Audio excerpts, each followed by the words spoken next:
Ready to see SolidDrafter in action with a real council-approved project? Today we're going to show you how to use SolidDrafter to develop all the required drawings to achieve planning consent for your development application.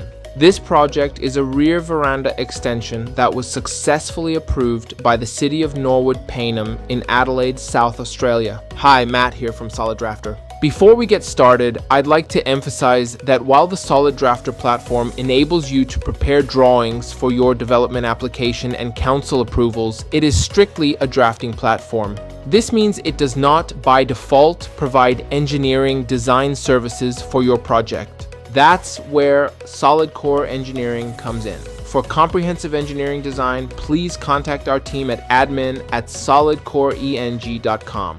We have a team of chartered professional engineers familiar with the Australian market who are only a phone call away and ready to assist. Now let's get started. In order to get council approval for this project, you will need existing site plan, proposed site plan, external elevations showing the proposed veranda. So what is a site plan? A site plan is like a bird's eye view map of your entire property. Imagine you're in a helicopter looking straight down at your house. That's exactly what a site plan shows. A site plan includes the outline of your existing house and where it sits on your block of land. A site plan also shows property boundaries, driveways and pathways, and green areas.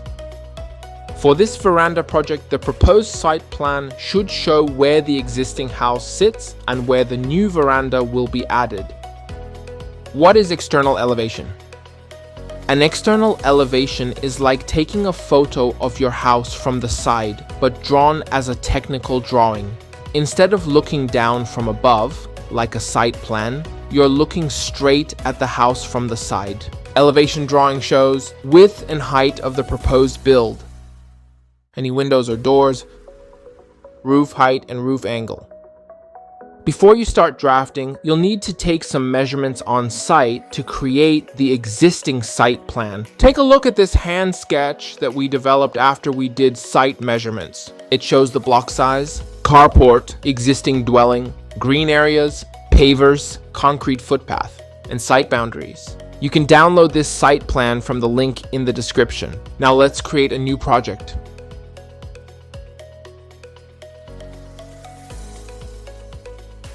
Write a name for the new project and click Create Project. There are many ways to start drawing the plans. The way I usually do it is by creating custom grid lines to set the site boundaries. To do this, click on the Add Custom Grid Line button and select Vertical.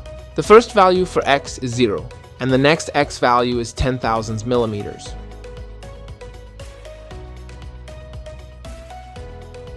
Now let's create horizontal custom grid lines. The first value for Y is 0. And the next Y value is 17,000 millimeters. Next, let's add shapes to canvas. To make the drafting easier, we can start with corner shapes. You can see we have green areas and pavers in the corners. It's totally up to you which corner you start.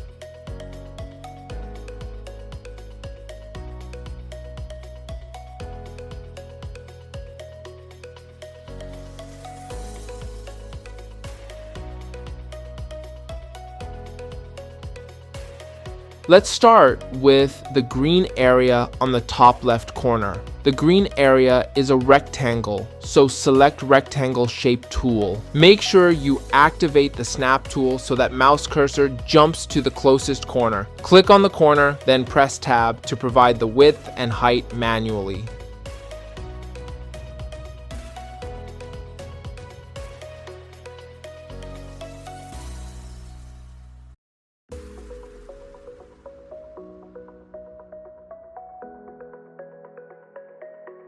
Do the same for the pavers on the top right corner.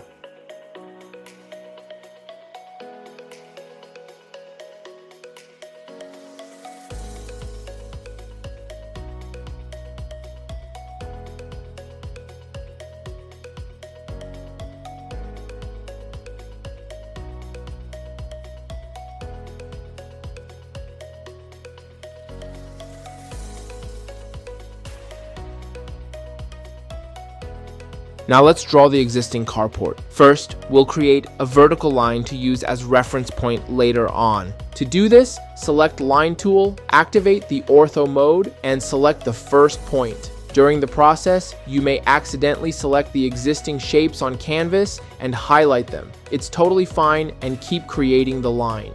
Then press Tab on keyboard. Now you only need to provide the length.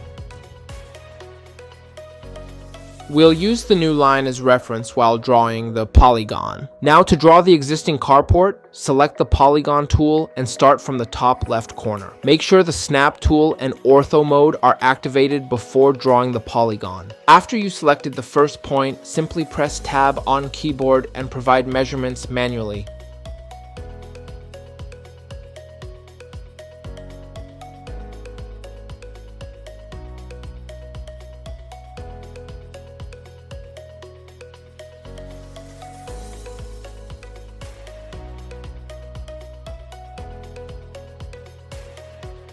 Now, to create the line in an angle, deactivate the ortho mode so that you can select the line's endpoint that we created previously.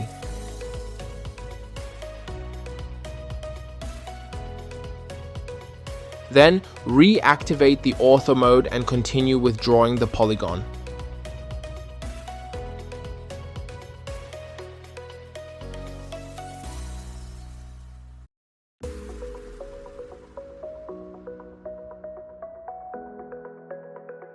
To finish the command, either double-click on the last point or press Escape on keyboard. Here you can see that the coordinates of the first and last points are not the same. To modify, select the polygon. On the Shapes table, under Edit Points section, update the point coordinates.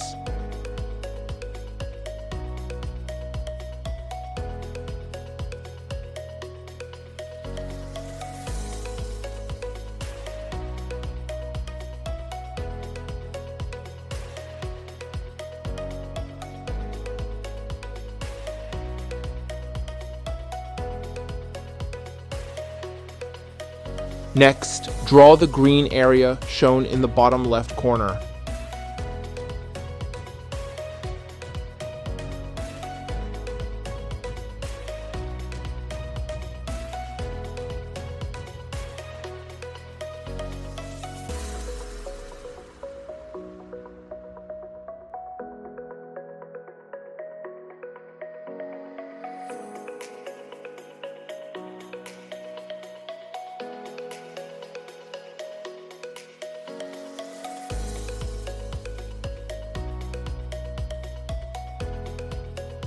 Time to draw the green area in the left side of the plan.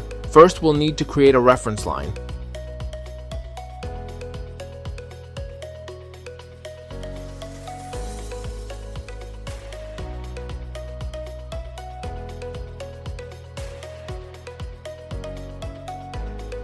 To achieve this, select the line tool and create a line with the same width of the green area.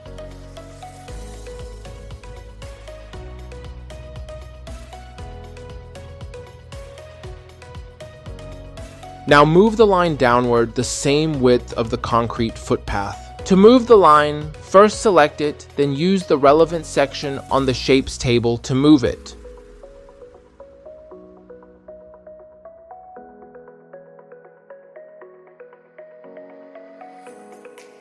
To create the green area, you could either use rectangle or polygon tool. Obviously, the rectangle tool is easier option. However, for training purposes, we'll use polygon tool here. Select polygon tool, activate the ortho mode, select the first point on canvas, then press Tab on keyboard and provide measurements.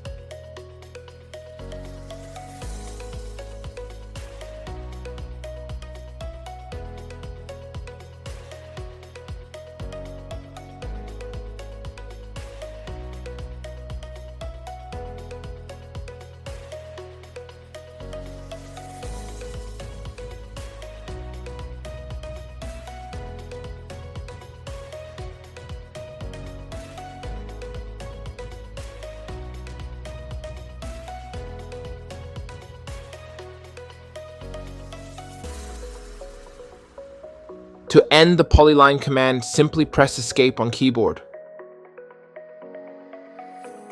Next, we are going to draw the existing dwelling. To do this, select Polygon Tool, Snap Tool, and Ortho Mode. You may need to deactivate and reactivate the Ortho Mode at some stage to draw lines on an angle. Start from one corner until you get to the end point. Utilize the Tab command on keyboard to provide manual measurements.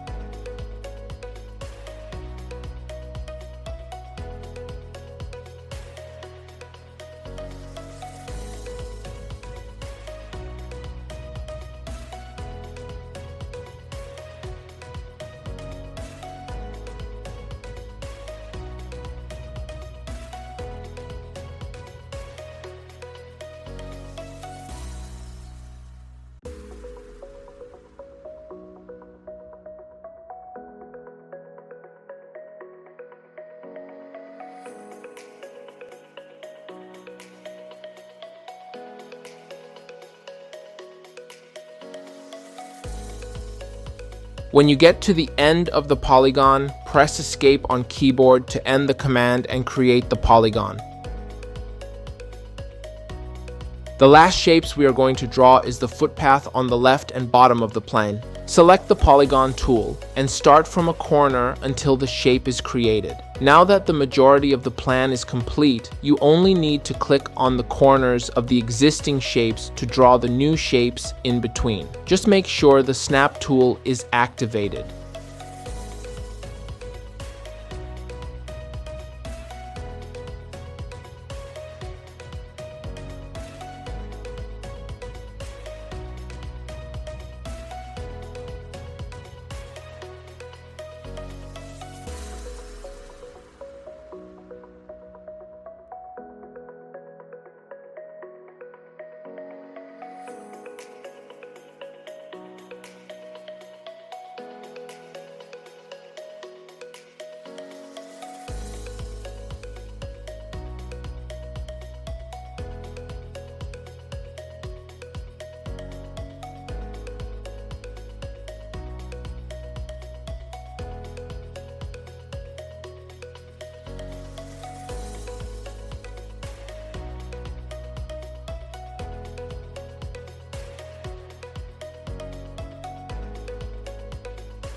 Now that you've reached the end of the polygon shape, press Escape on keyboard to end the command and create the polygon shape. Well done, you've successfully created all the shapes for the existing site plan. In the next tutorial, we'll take this drawing to the next level. We are going to assign surfaces and labels to the shapes that we've created. We are also going to draft the proposed site plan to make your drawings ready for your development application.